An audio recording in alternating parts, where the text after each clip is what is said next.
Attorney, ito mainit na issue. Gusto ko lang makuha yung paninindigan ng PDP Laban dito sa issue ng isinusulong na isang caretaker government.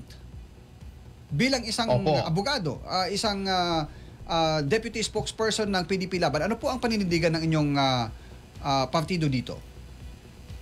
Maliwanag po, Sir Dexter, sa aming mga nakaraang opisyal na mga pahayag na ang PDP po ay hindi saang-ayon sa tinatawag na extra-constitutional regime change o yung pagbabago ng ating pamahalaan na labas sa mga mekanismong nasasaad sa ating saligang batas. Ang ibig pong sabihin, kung magkakaroon man po ng pagbabago po ng pamahalaan, it should be within the parameters na nandoon sa ating saligang batas. Halimbawa lang naman, nagbitiw ang Pangulo, ang papalit ay ang pangalawang Pangulo.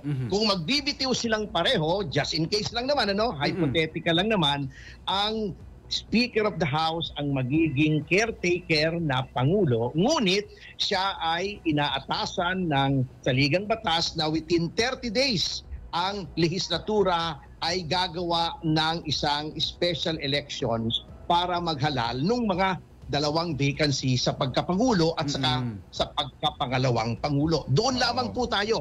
Ayaw po natin ng lalabas po tayo doon po sa bakuran kumbaga ng ating konstitusyon.